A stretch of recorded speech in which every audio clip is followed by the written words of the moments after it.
gitu.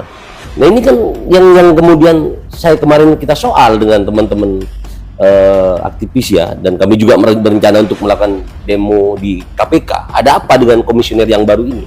Kenapa kok kasus yang seharusnya pengembangannya itu lebih barang buktinya lebih besar dengan pasal berlapis, harusnya tuntutnya lebih besar.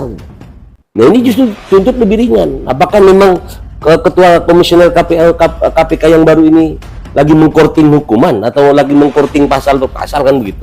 Nah kita sebagai aktivis tentu tidak akan tinggal diam dengan adanya hal seperti ini. Iya. Nah, termasuk nanti Pak Ketua, karena ini kan kita tak pahami ya, dan saya pelajari betul, saya ikuti dari awal persidangan tersebut, bahkan kami juga pelajari dakwaannya dari jaksa KPK. Nah oleh karena itu saya minta KPK juga segera menetapkan sebagai tersangka baru pada oknum yang terlibat dalam gratifikasi, baik itu oknum OPD, keluarga atau kroni-kroninya. Karena jelas dalam kasus gratifikasi dan TPPU itu adalah dikenal dengan istilah follow the money. Kemana aliran dana itu masuk, ke situ pidananya ikut. Gitu. Nah jangan sampai ini kemudian hanya selesai di Tantri dan Hasan saja. Kalau ini misalkan KPK tidak mengembangkan kasus ini, maka kami dari LIRA Jawa Timur akan melakukan gugatan PMH. Jelas Pak, dalam pasal gratifikasi dan TPPU menyembunyikan, menyimpan, menggelapkan atau membantu, itu juga sama, mereka juga kena pidana.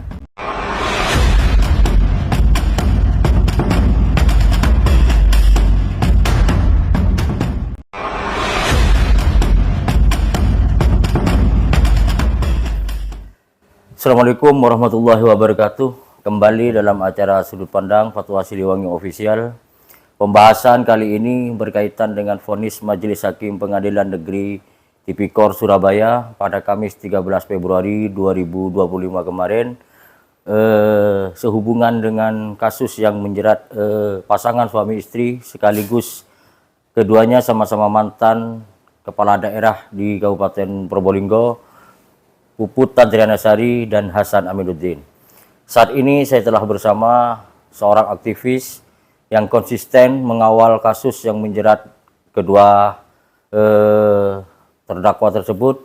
Beliau adalah Gubernur LIRA Jawa Timur, Mas Samsuddin. Assalamualaikum Mas. Waalaikumsalam Pak Ketua. Ya, seperti yang saya sampaikan tadi, kita ke depan ini akan membahas seputar vonis Majelis Hakim berkaitan dengan kasus gratifikasi dan tindak pidana pencucian uang atau TPPU yang beberapa hari kemarin telah divonis oleh Majelis Hakim. Nah, seperti apa sebenarnya kronologi kasus yang menjerat Puput Tadrianasari dan Hasan Aminuddin ini, Pak Ketua? Oh siap Pak Ketua. Jadi yang kami kawal selama ini adalah kasus yang pertama adalah kasus gratifikasi jual beli jabatan yang sudah divonis 4 tahun dan sudah dijalani. Kemudian berjalan 3 hampir 4 tahun, kemudian diproses lagi persidangan, yaitu kasus gratifikasi dan TPPU. Tentu dalam hal ini pengamatan kami adalah pasal berlapis sebenarnya. Ya. Jadi seperti yang kemarin sudah divonis oleh pengadilan. Nah dalam hal ini saya atas nama masyarakat Probolinggo dan juga sekaligus aktivis mengapresiasi Ketua Pengadilan Tipikor Surabaya yang telah memvonis sesuai dengan tuntutan jaksa. Iya, berarti ada 2 kasus yang menjerat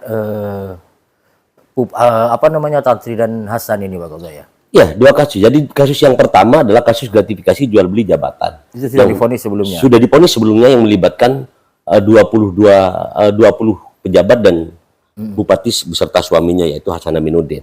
Dan itu pada saat itu dituntut 8 tahun oleh jaksa KPK, kemudian divonis 4 tahun.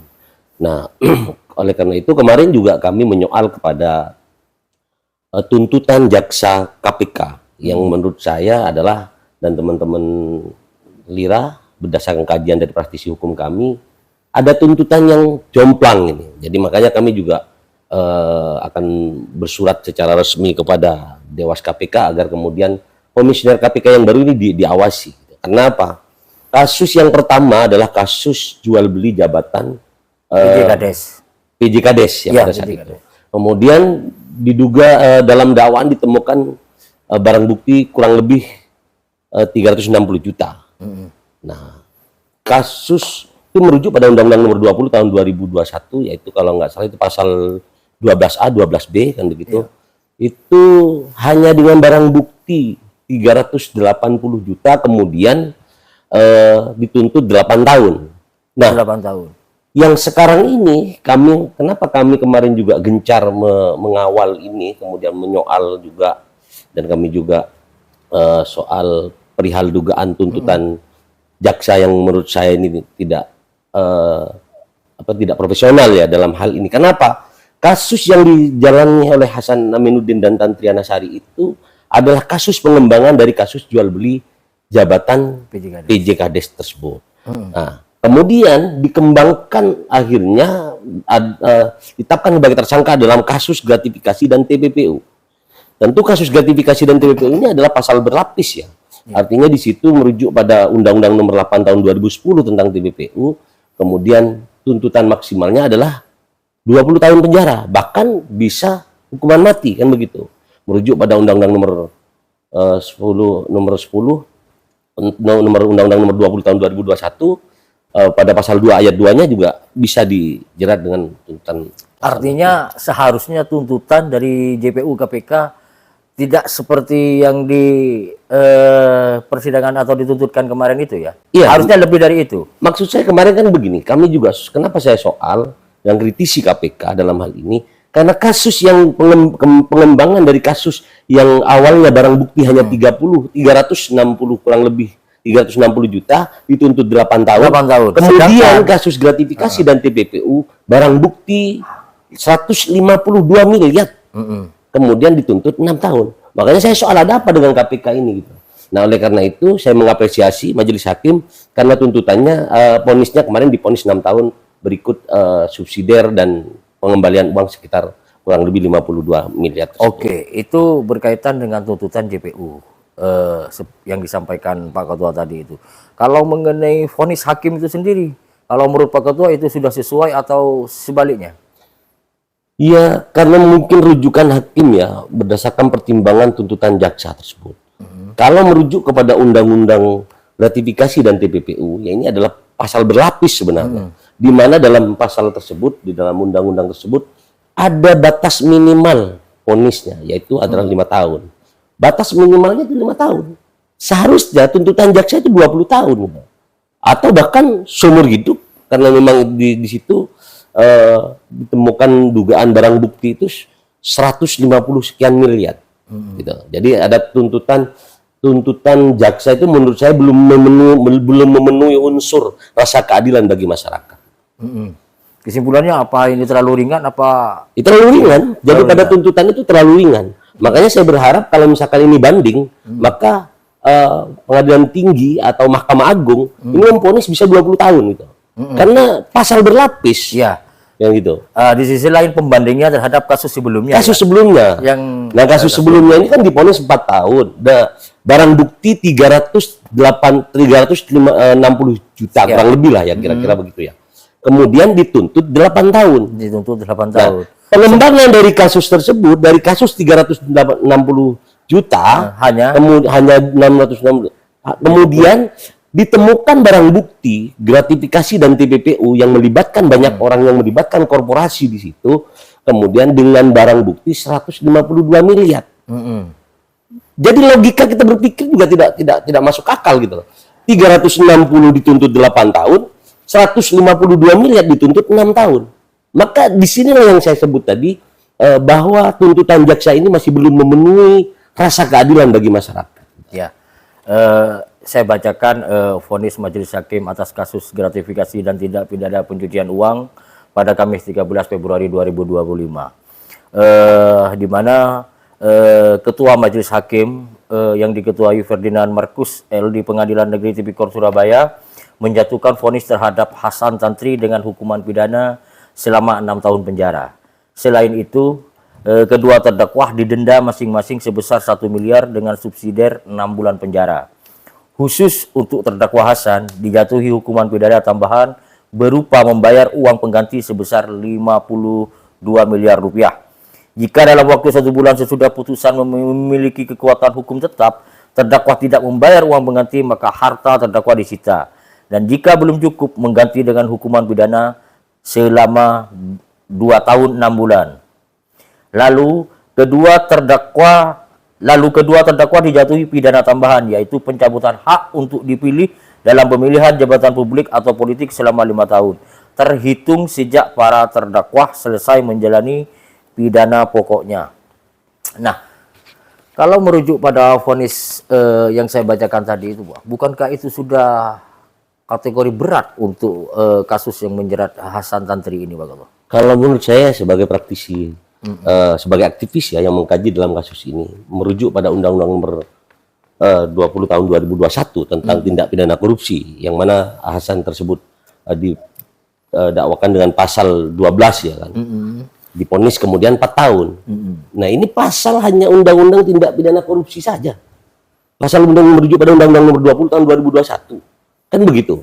Nah kemudian yang disidangkan ini adalah Undang-Undang Gratifikasi dan TPPU, pasal berlapis, dan memang tuntutannya memang harusnya lebih berat lagi.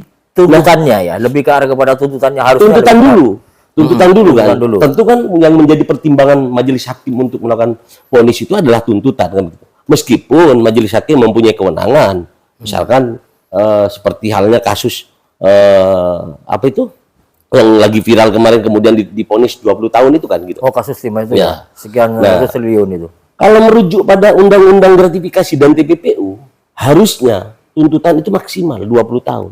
Dan saya yakin betul kalau misalkan nanti itu banding, saya yakin nih bahwa majelis hakim akan memvonis di atas itu. Karena rujukannya adalah pasal berlapis Undang-Undang Gratifikasi dan TPPU. Gitu.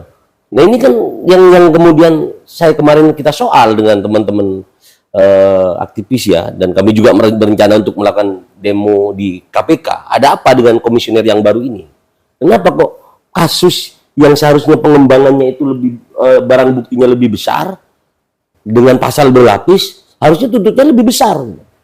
Nah ini justru tuntut lebih ringan. Apakah memang ketua komisioner KPK yang baru ini lagi mengkorting hukuman atau lagi mengkorting pasal per pasal kan begitu? Nah kita sebagai aktivis tentu tidak akan tinggal diam dengan adanya hal seperti ini. Iya. Nah, termasuk nanti Pak Ketua, karena ini kan kita pahami ya, dan saya pelajari betul, saya ikuti dari awal persidangan tersebut, bahkan kami juga pelajari dakwaannya dari jaksa KPK.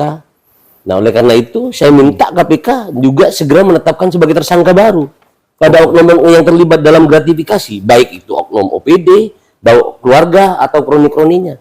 Karena jelas dalam kasus gratifikasi dan TPPU itu adalah dikenal dengan istilah follow the money.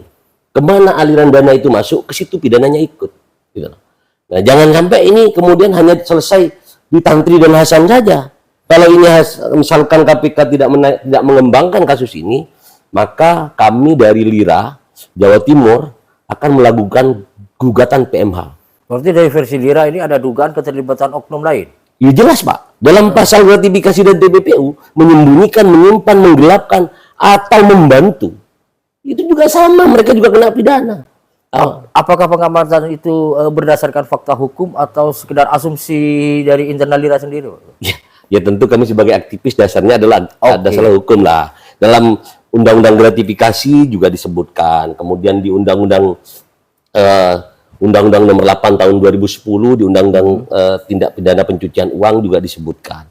Jadi di situ kan jelas siapa saja yang terlibat. Kemudian harta tersebut dialirkan kepada siapa saja. Nah ini harusnya jadi tersangka. Berarti belum klimaks kasus ini ya? Ini belum selesai. Makanya kan ini seharusnya dengan tuntutan yang maksimal agar ada efek jera kan begitu.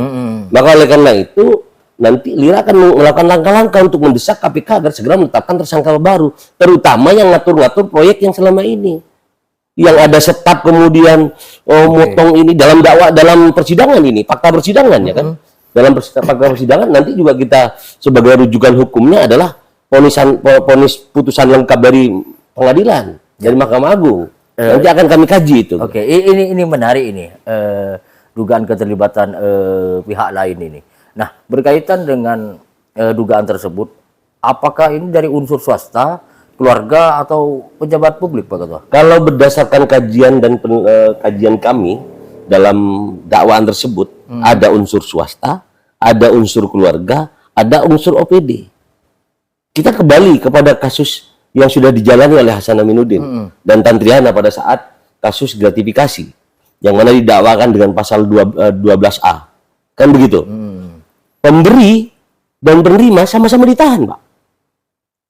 Artinya PJ yang hanya 20 juta, mereka juga ditahan kan? Nah, dalam dakwaan ada oknum pejabat itu yang memberikan sampai ratusan juta. Nah, di mana rasa keadilan kalau misalkan proses hukum ini hanya diproses kepada yang lain, tetapi tidak dikembangkan dengan oknum-oknum yang terlibat? Bayangkan, yang 20 juta PJ menjalani tahanan, ditahan semua. Kemudian yang jelas dalam persidangan, jelas dalam kesaksian di dalam persidangan, dia mengakui bahwa ada pemberian kepada si A, pemberian kepada si B. Nah, dari proses hukum yang ada belum menyentuh kepada pemberi ya. Nah kan tentu kan begini. Kalau pemahaman saya dalam kajian hukum ya, merujuk pada Undang-Undang Gratifikasi dan TPPU, yang dijadikan rujukan pembuktian ini adalah putusan pengadilan yang sekarang, vonis yang sekarang. Nah, dalam vonis yang dibacakan oleh majelis hakim jelas bahwa mereka terbukti menerima gratifikasi dan terbukti melakukan TPPU sehingga divonis 6 tahun dan pengembalian uang 50, sekian miliar itu. Bahkan kemudian ada pencabutan hak politik, kan begitu. Dasarnya apa? Dasarnya adalah kesaksian dari semua yang memberikan. Kan begitu. Nah, dalam undang-undang misalkan katakanlah ini gratifikasi larinya pada suap menyuap, kan begitu. Antara yang memberi dan yang menerima. Dan jurisprudensinya jelas bahwa di kasus Hasan tersebut dan Tantri ini ada 20 pejabat yang dipenjara, hanya 20 juta. Dalam dakwaan ada yang 150, ada yang sekian, ada yang 10 sekian, bahkan ada yang ratusan juta. Nah, ini yang kami minta agar semua OPD juga yang terlibat ini juga ditersangkakan itu. Harus ada pengembangan lagi nih. Ya, harus pengembangan. Jika tidak, KPK kami gugat PMH. Perbuatan melawan hukum. Gitu. Luar biasa. Ini ngeri-ngeri sedap ini, ketika menyebutkan ada dugaan keterlibatan oknum atau pihak yang lain ini. Nah, seperti yang sudah berjalan selama ini, menurut saya, kenapa Lira kok begitu konsisten, keras terhadap kasus yang menjerat Hasan Tantri ini? Sebenarnya Lira tidak hanya konsisten pada kasus Hasan dan Tantri. Pas kasus dana hibah pun kita soroti sampai hari ini. Oke. Ya semua. Nah, cuman kemudian kenapa ini harus kita ungkap? Karena kita juga pelajari ya di hampir seluruh Indonesia kasus gratifikasi dan TPPU rata-rata jika tidak dikawal kami duga itu hanya selesai pada terdakwa yang menjalani terakhir. Sepengetahuan Pak Ketua itu dari kasus yang menjerat Hasan Tantri ini berapa total aset yang sudah disita itu? Kalau yang disita berdasarkan informasi yang saya dapat ya kurang lebihnya ya, jadi tidak bisa memastikan karena saya bukan penyidik yang punya kewenangan. Kurang lebihnya 90, sekian miliar lah kira-kira yang sudah disita itu. Nah, menurut pengamatan Pak Ketua, apakah aset-aset itu sudah tersita semua atau masih ada yang belum? Tidak, belum seluruhnya. Belum seluruhnya. Kalau memang belum diketahui oleh aparat penegak hukum. Jadi pertama ada yang belum diketahui, yang kedua banyak yang atas nama orang. Kemudian kami pinjam juga, nama itu ya? Ya, pinjam nama. Juga kami telusuri ada beberapa yang tidak disita oleh KPK itu sudah sebelum beberapa bulan yang lalu ini ada beberapa yang sudah dijual. Aset-aset itu berbentuk tanah atau apa? Ada tanah, ada rumah, ada mobil. Kami telusuri semua itu. Jadi kami tahu di mana ininya gitu. Jadi tidak ada alasan KPK kemudian misalkan oh ini kurang alat bukti. Karena apa? Kami selama ini suplai data tersebut. Jadi titik-titik itu kami juga berikan di mana saja itu aset-asetnya. Kemudian memang kenapa tidak disita semua oleh KPK? Jadi yang menjadi kesulitan itu mungkin ya karena tanah tersebut masih diatasnamakan orang lain dan tidak ditemukan transaksinya. Tapi orang lain tersebut sudah beberapa saya investigasi mengakui bahwa memang ini milik si A dan nyatanya memang dijual. Ada beberapa di Kecamatan Maron, di Kecamatan Krocil itu masih puluhan hektar itu.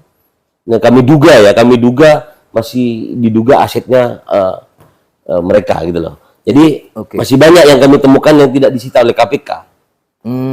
Harapannya untuk itu terhadap KPK apa Pak Ketua? Ya harapannya agar KPK segera menetapkan tersangka baru dan mengembangkan kasus ini. Berkaitan dengan aset tadi. Aset tadi ya kan karena memang setelah ini tidak ada pengembangan kasus baru ya Pak Ketua. Kecuali nanti ada tersangka baru nih. Ya tersangka baru dari misalkan yang menerima ya atau yang diatasnamakan pada kasus TPPU. Jadi KPK masih punya dasar lagi untuk mengembangkan kasus yang lain kepada tersangka yang baru. Gitu. Bisa saja yang baru ini, oh ini dari ini kan bisa saja. Dan begitu. Tapi kalau yang ini kan sudah diponis, tentu semua harus menghormati ya ponis majelis hakim itu, karena itu yang disebut ketika tidak ada banding dan kasasi kemudian itu kan menjadi ingkrah, menjadi mempunyai kekuatan hukum tetap. Nah, tapi bagi kami dari Lira, dasar ingkrah itulah yang kemudian kami akan dorong bahwa harus dikembangkan kasus tersebut. Karena dalam dakwaan jelas, dalam kesaksian pengadilan jelas, bahkan di amar putusan nanti di amar putusan lengkap itu akan masuk siapa saja yang terlibat. Gitu. Oh, berarti sampai saat ini Lira masih konsisten ya? Konsisten. Mengawasi hal itu. Konsisten. Agar kenapa? Agar ke depan pemerintahan ini lebih transparan dan betul-betul bekerja berdasarkan aturan dan undang-undang. Agar mereka tidak main-main lagi dalam hal ini. Nah kalau misalkan ini oknum-oknum OPD yang terlibat dalam kasus Hasan Aminuddin dan Tantri ini tidak ditersangkakan, saya mempunyai keyakinan dan saya duga mereka akan melakukan hal yang sama ke depan gitu. Jadi oleh karena itu sudah jangan dilihat ini siapa kelompok A kelompok B, sikat aja lurus aja kalau bicara terkait undang-undang gratifikasi dan TPPU begitu. Pak Ketua, apakah Pak Ketua dan teman-teman Lira itu sudah menyadari dan sudah bersiap untuk menerima konsekuensi? Karena bagaimanapun ini kan bisa beresiko Pak Ketua. Artinya dampak terhadap Lira atas konsistensi pengawalan kasus ini kan pastinya ada. Satu contoh, sempat kan terjadi insiden di depan Pengadilan Negeri Tipikor Surabaya beberapa waktu lalu dari teman-teman Lira dengan sekelompok orang yang diduga sebagai pendukung Hasan Tantri. Nah, apakah hal itu juga sudah dipertimbangkan, Pak Ketua? Iya, kalau hal itu Pak Ketua, kita ini aktivis nih. Mohon maaf, saya tanya balik ke jenengan. Semua pekerjaan, semua profesi, apakah tidak ada risiko? Semua menanggung risiko, Pak. Oke. Media saja, kalau misalkan kita memberitakan hal yang benar sesuai fakta, masih ada orang yang tidak senang. Ya. Kalau urusan hal yang seperti itu, tentu kami sudah hitung di awal. Dan kami tidak akan pernah mundur selangkah pun. Memang ada beberapa case yang terjadi. Kemudian penghadangan dan lain sebagainya. Kami itu bukan takut dengan mereka. Ya. Tapi kami memang menyadari dan ingin memberikan contoh dan mengedukasi kepada masyarakat. Bahwa kami bukan segerombolan preman. Bahwa kami bukan segerombolan orang-orang yang tidak mempunyai latar belakang pendidikan. Jadi kami menunjukkan pada masyarakat bahwa kami akan mengedepankan intelektual. Justru dengan adanya intervensi seperti itu. Seperti yang kemarin dilakukan oleh oknum-oknum di depan Pengadilan Tipikor itulah yang membuat semangat kami semakin membakar. Bukan malah kendor. Bukan malah kendor. Justru ini yang kami akan kejar gitu. Kenapa? Yang penegakan hukum saja seperti KPK masih dilawan dengan kekuatan premanisme. Apakah negara harus kalah dengan preman? Apakah negara harus kalah dengan koruptor? Kan tidak. Tentu kami sebagai anak bangsa harus memberikan edukasi juga terhadap masyarakat agar berani melawan mereka. Nah kalau aktivis saja takut dengan koruptor, takut dengan preman itu, lalu siapa yang akan merawat dan menjaga bangsa ini, Pak Ketua? Oke. Selama ini baik terhadap Pak Ketua sendiri atau terhadap anggota, apakah ada upaya-upaya seperti intimidasi segala macam gitu? Ya kalau intimidasi saya pikir sering ya, bukan hanya sekali dua kali ya, ada beberapa bahkan. Intimidasi itu? Iya, bahkan bahwa waktu kami penurunan banner, pemasangan banner diturunkan tengah malam itu sampai hampir terjadi kios itu. Cuman karena saya ingin mengedukasi terhadap masyarakat bahwa kami tidak akan menunjukkan tentang tindakan premanisme, maka hal seperti itu pun tidak kami expose di media. Nggak ada istilah inilah, kita istilahnya kalau urusan hal pemberantasan korupsi itu los saja lah. Gitu. Risiko apa? Semua risiko kok. Satu contoh lah kan di tingkat nasional, kancah nasional, dari mantan ketua KPK juga diserang sini, bahkan Bang Novel sebagai penyidik juga diserang. Infonya ada anggota Pak Ketua yang di Madura di kasus tembak apa gimana itu? Saya ini Pak Ketua, jadi punya sejarah ada sekretaris saya, sekda saya di wilayah di Lira Jawa Timur, Di wilayah mana? Madura ya? di Madura di Bangkalan. Di Bangkalan. Mahmudi Ibnu Khatib itu sekarang jadi sekretaris saya di Jawa Timur. Bentuk terornya apa aja? Dia dibacok di sini, benar berputus nih. Terus kemudian di pinggang itu sobeknya besar sekali, dibacok. Tapi kan Allah akan melindungi ketika orang-orang itu berjalan di jalan yang benar. Buktinya sampai hari ini saya hormat kepada beliau itu. Kenapa? Sampai hari ini bukan takut dengan intervensi itu, justru semakin tajam.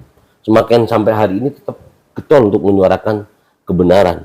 Gitu. Terus kemudian selain itu ada juga abang saya, Bang Fatur, yang kemarin mencalonkan sebagai bupati di Bangkalan. Bukan dibacok lagi, tapi ditembak, Pak. Bolongnya. Tapi nggak tetap hidup itu. Maka oleh karena itu, beliau adalah senior-senior saya yang kemudian mengajarkan bagaimana menjaga dan merawat bangsa ini, dan beliau memberikan contoh. Ketika hal yang benar tetap akan dilindungi oleh Allah. Oke, jadi Nyali Lira tidak pernah ciut, tetap konsisten mengawal kasus korupsi. Pembahasan ini dalam rangka peran serta masyarakat dalam mengawal pemberantasan korupsi di Negara Kesatuan Republik Indonesia ini. Demikian, wassalamualaikum warahmatullahi wabarakatuh. Waalaikumsalam.